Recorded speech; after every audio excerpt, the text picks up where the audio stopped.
ايه يا جدعان، عاملين ايه؟ كل سنه طيبين بمناسبه العيد. كله عمال يقول عيد لحمه عيد لحمه، مفيش عيديات خالص. قبل ما نبدا عايزين نسمي بسم الله، وعايزين نغير النسبه ديت، لان الناس اللي متابعه القناه بشكل متابعينه فعليا يعتبر كل فيديو بينزل بيتفرجوا عليه، اذا كان شورت او اذا كان فيديو طويل. الناس دي متابعاه بس مش مشتركه، يعني دوسوا اشتراك، بس دوسوا اشتراك. انا عملت حسبه كده، لو كل الناس اللي بتتفرج مشتركه هنبقوا حوالي 500,000 او اكتر شويه. يا ريت نشترك عشان خاطر نوصل ل 50 او 100,000 بقى اخر السنه ان شاء الله. احنا متارجتين 50 اقل حاجه باذن الله. يمكن وقت نزول الفيديو دوت هنكونوا جبنا ل 20,000. فشكرا جدا على 20,000 اخ واخت، شكرا من القلب قسما بالله. النهارده هنعمل انكلوجر استقبالي كده، ان احنا نستقبل فيه الباك مان بشكل كويس، لكن دوت مش البيت الاساسي هيكون بتاعه. يعني الباك مان بيكبر وعايز مساحه وعايز بيئه مختلفه عن ديت شويه. انا الحوض دوت بعد ما الباك مان يكبر منه شويه هنحطه فيه كابوريا، فاستنوني. انا كده كده في فامباير كراب في دماغي ان شاء الله، فباذن الله هنجيبوها وهنعملوا لها الانكلوجر وهنظبطه وهنضيفه فيه شويه حاجات. يا جماعه قبل ما نبتدي في الفيديو، عموما الفيديو دوت بسبب التعليق دوت، فشكرا ان انت شاركت بتعليقك. فباذن الله انزلوا علقوا بالحاجات اللي انتوا عايزين تسالوا فيها والحاجات اللي انتوا عايزين تشوفوها الفتره اللي جايه. معظم الحلقات اللي بعملها بتكون من التعليقات بتاعتنا. يا جدعان الشيله المره دي خفيفه خالص. تعالوا معايا كده اوريكم تصميم الحوض ده. تصميم الحوض ده زي ما انتوا شايفين، هو ليه جزء هنا وجزء هنا، ودوت المفروض ان هو بيقفل كده. ده ازاز 3 مللي بس مش ضعيف يعني. هو بص انا بتعامل معاه باستهتار، بس يا ريت ما تعملش كده. طبعا لو عايز اي شكل من الاشكال بتاعه الاحواض ديت يا ريت تخش تكلمني على الفيس بقى او انستا، هسيب لك انستا طبعا تحت. تعالوا كده نرسم فكره تخيليه. احنا دلوقتي هنخلي في جزء هيكون في اللي هي التربه اللي هيقعد فيها الباك مان. المهم يا جماعه هيكون هنا مثلا في جزء فيه ميه، وهيكون هنا في التربه، وممكن نغطي الجنب ده والجنب ده بخلطه الطين اللي احنا بنعملوها، بحيث ان هو يبقى شكله ايه، في بعد اكبر من البعد اللي هو في الحقيقه عليه. يعني احنا بس ابتدينا هنحط السفنجه دي بالمنظر ده، هنكونوا سايبين جزء بالمنظر ده في فراغ، والجزئيه ديت هتكون بميل، هتعرفوا ليه قدام. الجزئيه دي ليه فيها فراغ؟ عشان خاطر ما يبقاش شكل السفنجه بالمنظر ده، لا احنا هنحطه هنا في زي طوب كده او حاجه، عشان خاطر يكون الشكل العام كويس. بس انا خدت متوسط الارتفاع بتاعي، يعني مثلا هنجيب مثلا ايه المسطره بهدوء خالص، يبقى على بعد ارتفاع 4 سم. ال 4 سم دولت مش هنحط الخلفيه بتاعتنا، لا اخر الخلفيه بتاعتنا من هنا، او ممكن نعملوها بالظبط مثلا 3 سم. انا شايف 3 سم كويس. طيب هنشيل بقى ديت، والسفنج دوت لازم نكونوا غاسلينه عشان خاطر الدنيا ما تبقاش اوحش حاجه يعني. يلا بقى عشان انتم متعودين طبعا في الفقره ديت بنسرع لكم. احنا هنقلب الحوض بالمنظر ده، وهنبتدي ان احنا نحط الطين. مش بنبل الحوض لان انا كنت في البدايات بتاع اختراع الطين، انا لسه ما كنتش فاهم ايه اللي بيحصل. ولو عايزين تعملوا الطين دوت تقدروا تشتروه من عندي، او تقدروا ان انتوا تتفرجوا على الفيديو اللي هسيبه لكم علامه الاي اللي فوق يعني، او في نهايه الفيديو. هنخلي ايه في زي كتل كده، لكن ديت كتل صخريه يا جماعه.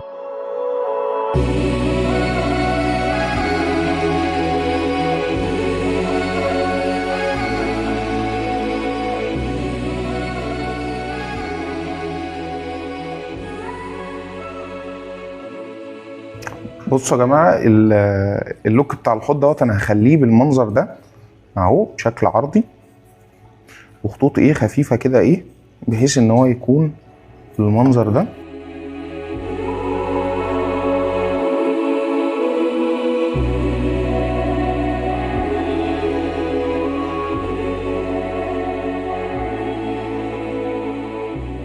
بصوا بقى يا جدعان، دي خطوه مهمه جدا ان احنا نحطه قطعه السفنج.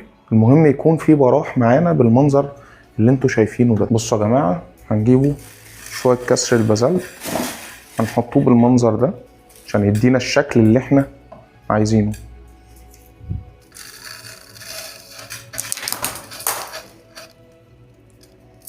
احنا كده ما عملناش حاجه ولا عملنا بركه ميه، فاحنا هنجيبه ده كده بالمنظر ده اهو، هنكوموه بالمنظر ده بحيث ان احنا نفضوا منطقه هنا.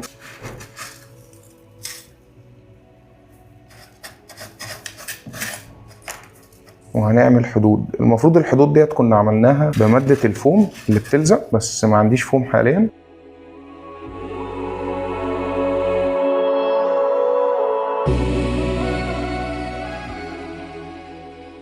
طيب يا جدعان، ديت الخلطة ديت عبارة عن كوكو بيت، كوكو هاسك، فحم، كمية صغيرة جدا من الرمل والفحم يعني.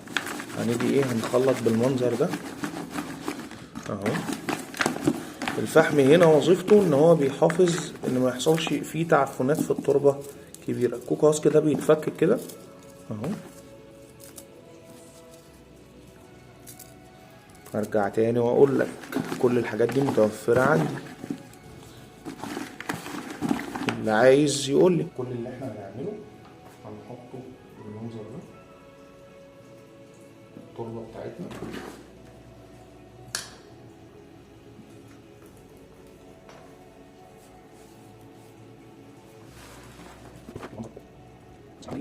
الباكمان اصلا بيحب الحفر وبيحب يقعد في الحفرات، عشان كده الحوض هتلاقوني عامله بشكل طولي مش بشكل مرتفع، مش شبه ضفدع الاشجار مثلا. طب يا جدعان، لا مؤاخذه لو انتوا سمعتوا اصوات وحشه، لان احنا للاسف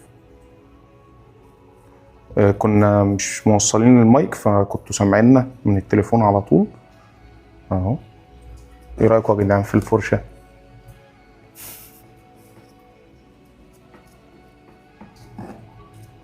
اصل انا ايدي كبيره، بص ايدي قد ايه، مش هتخش. وممكن بقى الحتت اللي فيها كوكو بيت في ارتفاعات ديت ممكن نزرعوها موز بعد كده، بس انا عندي موز وكل حاجه، بس بعمل له اكثار يعني.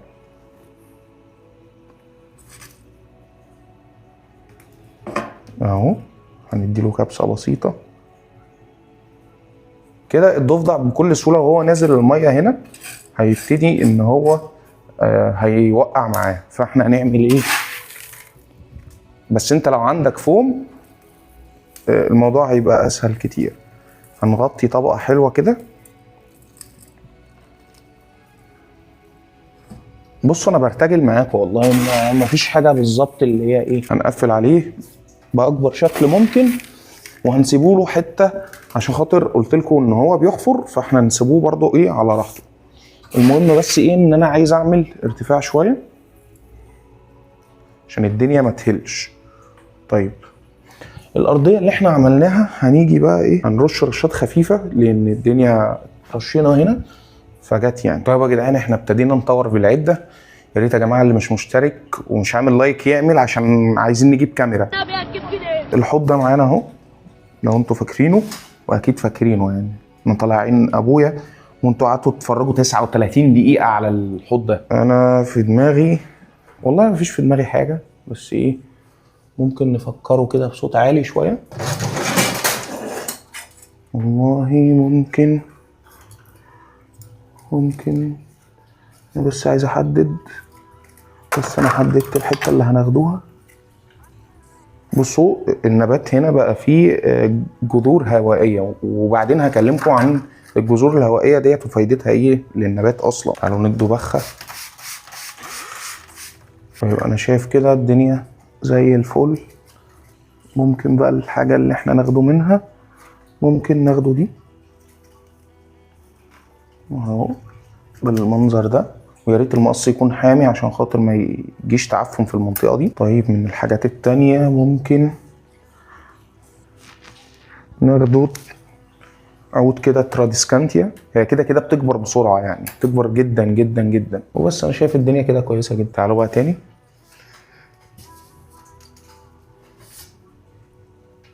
طيب يا جدعان، ديت بقى فايده الجلد الطويل، ان كده الدنيا بتبقى متشيله بصراحه.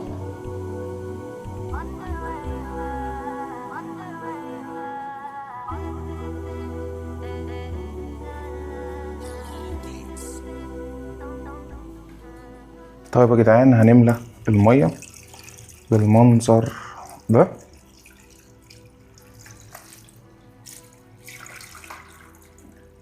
ده يعتبر الشكل ما قبل النهائي.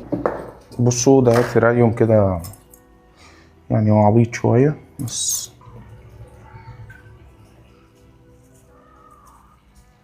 هنخلو ديت بالمنظر ده.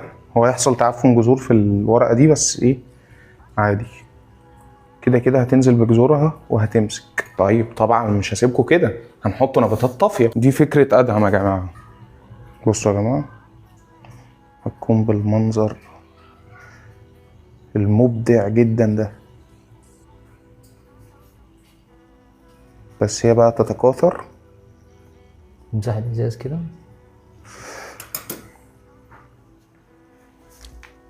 طيب يا جدعان انا بليت ايدي وبعدين قمت حاطط الضفدع. تاخدوا تفرجوا بصوا الكوميديا. والله يا جدعان انا ما بحبش الضفدع ده من شويه. اديله واحده بيو. استنى كده. ايوه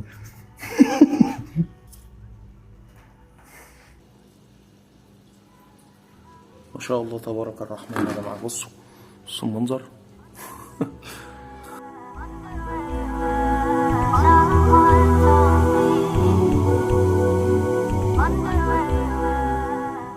طيب هو كده كده مش هياكل دلوقتي لان هو خايف جدا. لسه احنا ما خلصناش الحوض، لسه في لمسات اخيره وكائنات هتتحط اخيره. طيب من الحاجات التانية هنحط ورق شجر ناشف كتير قوي كده كتير، وهنبتدي ان احنا نوزعه اهو.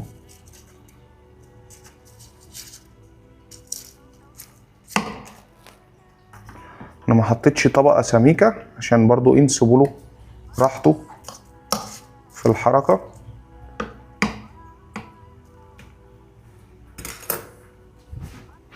ولسه برضو ما خلصناش، لسه في حاجه تاني.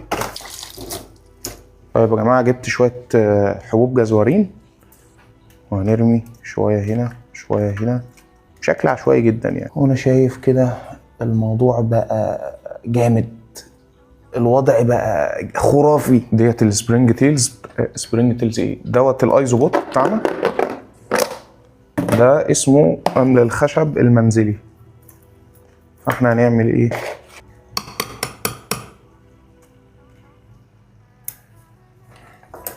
بس انا حطيت حبه بحيث ان هو ياكل منهم، وبحيث ان هو الكائنات ديت بتساعد اصلا ان التربه او البيئه ما تعفنش بجانب الفحم، يعني مكافحه بيولوجيه بمعنى اصح. طيب هنجيبوا بقى وحدتين ميل وورم ونحطوهم كده ايه جوه، بحيث ان هم برضو يحفروا في التربه، وهو كده كده هيلاقيهم وهيبتدي ان هو ياكل منهم.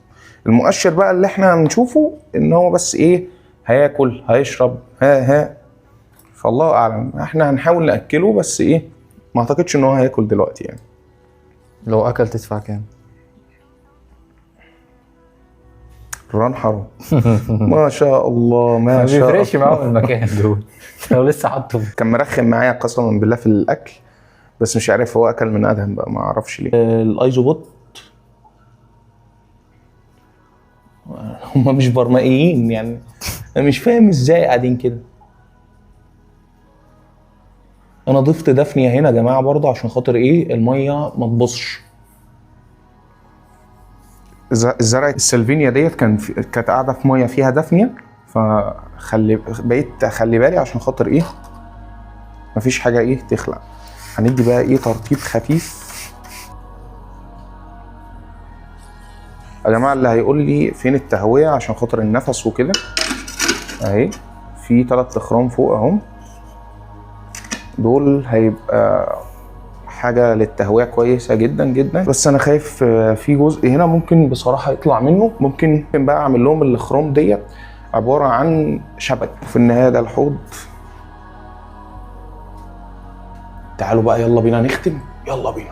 طب يا جماعه هي كانت تجربه جميله جدا جدا، وان شاء الله هتابع معاكم التطورات بتاع نموات النباتات ديت، وان شاء الله في المستقبل هنضيف موسز او اللي هي اللي بيقولوا عليها طحالب، بس هي مش طحالب قوي يعني. هو المعلم قاعد هناك اهو مصدوم مش عارف في ايه ماله، بس هو اكل، بس ما اعتقدش ان هو ظهر معانا في الفيديو وهو بياكل. انا اتبسطت جدا من المشروع. بصوا المشروع جنب ايديا هو عباره عن 30 سم في 20 في مش عارف ارتفاع 18 سم، فالشكل العام جميل جدا.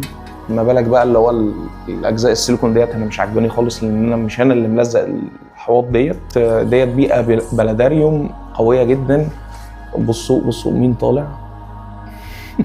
كل ده ان شاء الله هيتسد بشبك شبه اللي كنا عاملينه في الاحواض. وفي النهايه تاني والله بقول لكم انا معجب جدا ما شاء الله بالحوض. يا ريت ما تنسوش تشتركوا في القناه لو انتم مش مشتركين. لو عجبكم الفيديو دوت يا ريت تحط عجبني او لايك. الضفدع معانا بيلعب والدنيا جميله. وما تنساش في النهايه ان المحنه ما زالت شغاله، فما تنساش تدعي لاخواتك بالنصر وتدعي لنفسنا بالرحمه. وما تنساش ان انا اعلمك لغه الطبيعه. وسلام.